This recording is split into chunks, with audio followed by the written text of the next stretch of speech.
Fighting with My Family, the movie based on the WWE superstar known as Paige, is coming out pretty soon, and I was fortunate enough to go and watch it a few weeks ago, and now I'm going to give you my thoughts on it. Some people would call that a Fighting with My Family review, and that's because that's exactly what it is. It's the right word. It's the right word. This is a Fighting with My Family review. To kick things off, it's good. Easy to watch from start to finish. It does take you on the journey as you see Paige start out as a professional wrestler in Norwich, England, and slowly make her way up the ranks before becoming the youngest Divas champion in WWE history, and that is a true story. It has been made to be as accessible as possible, and on that note, if you do consider yourself a die-hard WWE fan, there are going to be certain things that happen in the movie where you sit in your chair, raise an eyebrow and go, well, there's no way it would have happened like that. That's clearly a bunch of poppycock, and it's not poppycock, it's a movie. It's not real, it's been done to make the story more flavoursome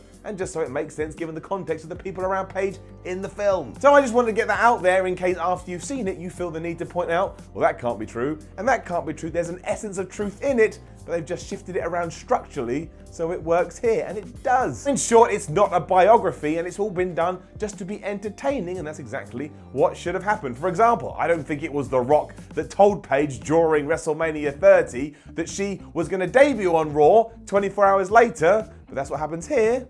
And it's a nice moment. As is the style of it. While this is a WWE and Dwayne Johnson produced film, it has a real British heart to it, mostly because the director is Stephen Merchant, who also has a small role in it. It captures the feel of the UK and the UK wrestling scene wonderfully, right down to seeing shows in overly carpeted pubs. If you have seen the documentary that it was based on, it aired on Channel 4 a few years ago, just imagine that but with some cinematic sheen.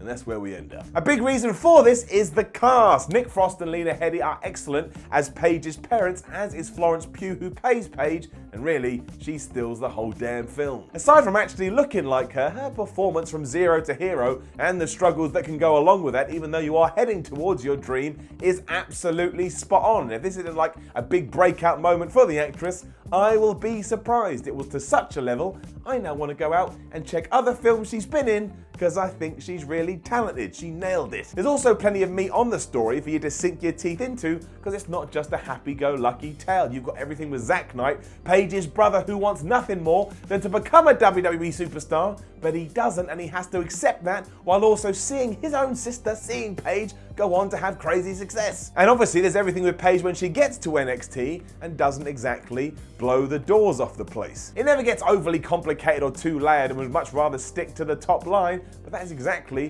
what the film is going for. It doesn't want to get you in the cinema seat and then present you with this dark tale of devastation, but it does want to paint a picture of what it takes to become a success and the pitfalls you have to try to avoid. And that's kind of a cool thing to touch upon too, because even when it looks like somebody is kicking ass, there's always something beneath the surface that they're probably having a hard time with. And to see it put out in this way, especially when wrestling is involved, well, I liked it. I think it's a good message to send out there. But yeah, bringing it right back, this does follow Saraya Knight as she does decide, oh, I like this pro wrestling thing, and makes it all the way to the big time. And you also get to see a makeshift tryout, a makeshift NXT tryout no less, at the O2 Arena. This is hilarious in many ways because the man responsible for that is the one and only Vince Vaughn. If you've watched any single comedy film over the last 20 years, at some point you will have seen Vince Vaughn. So if you are a wrestling fan like me and you understand how NXT works, plus you've seen his other movies, it's really hard not to watch it and go, wait a minute, that is just Vince Vaughn. And I get it, I know that's what acting is, he's playing a part, but it's just so far removed in two worlds that I never thought I'd see come together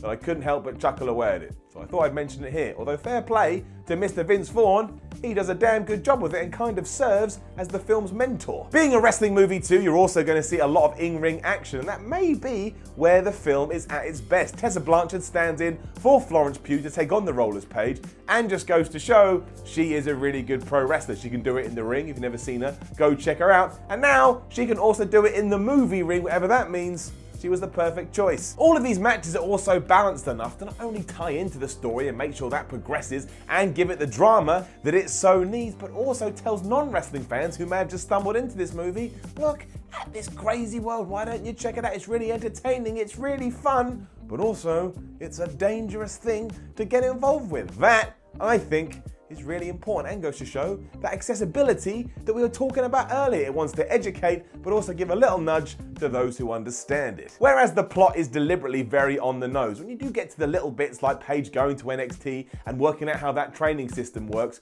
or see some really small shows that they're competing on, you're going to have two schools of thoughts, I'd imagine. Either you're not going to get it at all because you don't understand this crazy industry, or you're a super hardcore crazy fan that we've talked about and you'll point at it and go, that is gibberish. And it is gibberish because it's a scene from a movie, but it all depends on what hat you want to put on when you do indeed sit down in your theatre. If you're just happy to take what comes, you'll have a good time, but if you maybe wanted something a bit more real and a bit more truthful, no, you're not going to get it. It's also very mushy and tries to toy around with melodrama in order to hit you right in the gut. But if you like that kind of stuff, you're going to like this. It's like The Notebook, right? I don't get The Notebook. I've watched it a few times, but I do know people love it just because it is so schmaltzy. So if you like schmaltz, well, here's some schmaltz. It uses all the old tricks in the book to get it, but it does it with so much confidence and trying to pretend it's trying to do anything else. You can't help but just shrug your shoulders and go, all right, yeah, cool, I'll come along for the ride on a train. As for proper WWE fans, don't worry, you have been catered for too. Not only does The Rock have a far bigger role in this than I actually thought he would do, I thought he'd be here and there, but actually, no, it's a big chunk. There's also one scene with Sheamus and The Big Show that I liked way more than I should have done. Sheamus especially comes across like the biggest goof ever, intentionally so, and he deserves a hell of a lot of credit for it. It is a blink and you'd miss it moment, but you know what it's like. We all feel like we're part of this special club, and when you know you're seeing something that only other members of that club will get, it just makes you feel all warm and fuzzy. That will happen here as well. So it's a feel-good British movie that just so happens to be focused on wrestling, and that is a lovely niche to have. Usually with these things you get hard-hitting exposés like The Wrestler, or you get absolute nonsense like Ready to Rumble. And if you've seen Ready to Rumble once, you know that was one time too many. So to get a halfway house which is film first, wrestling second is a lovely balance. It never hits you over the head too much with it, and just goes to show you, here's this world that it exists, and look at the kind of stories that can come out the other end. Look at the successes it has bred. That does mean if you're an avid moviegoer, you may feel like you've seen this all before, but again, I kind of think that's what they were going for. Fighting with My Family isn't trying to break the mold, it's just trying to tell you a story about Paige, someone that managed to overcome a damn lot in order to get as high as she possibly could within an industry that's pretty hard to crack through the ceiling in. To sum it up, just before the credits roll, you get that kind of text you always do in movies that are based on true stories to let you know what the characters did next. And one of them simply says,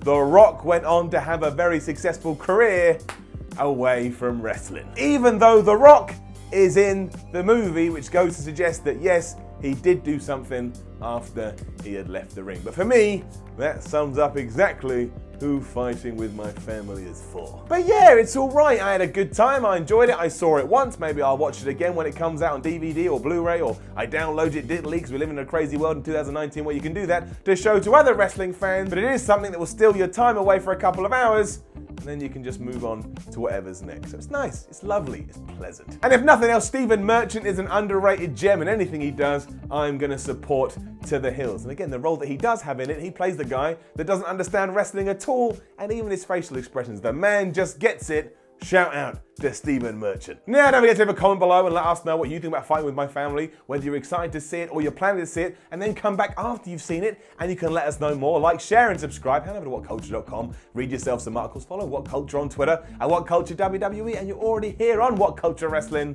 Why not watch yourself some more videos? My name is Simon from WhatCulture. Thank you very much for watching. And if you have got all the way to the end of the video and you still want a too long didn't read, I would simply say Fighting with My Family is very good. That's it. Imagine you went out and you bought a film magazine, it just had the title and then all the text was, it's very good. But it is. It's fun. It's easy. It's accessible. All the words that I've dropped throughout the last 10 minutes or so here on this newfangled crazy system we know as YouTube. And if nothing else, isn't it just nice that people are releasing mainstream wrestling films? I know the WWE's involved and The Rock's involved, and they'd absolutely help with that. But Stephen Merchant, we mentioned him, he of The Office fame, he's now kind of got involved with wrestling. Nick Frost, Lena Headey, she's from Game of Thrones, for goodness sake. There's a lot to take in here, and if it's a success, maybe we'll get more down the line. And I'm all for more movies about pro wrestling. There must be some things we haven't touched. The Bret Hart screw job, I know he had Hitman Shadows, whatever that was called, we could do something with that. Undertaker, he had a crazy career. Mick Foley, there's loads of stories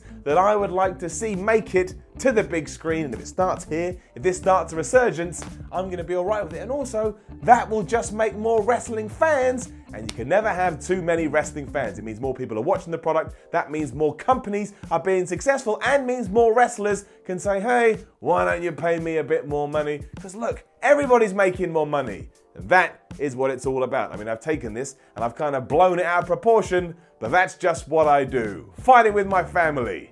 It's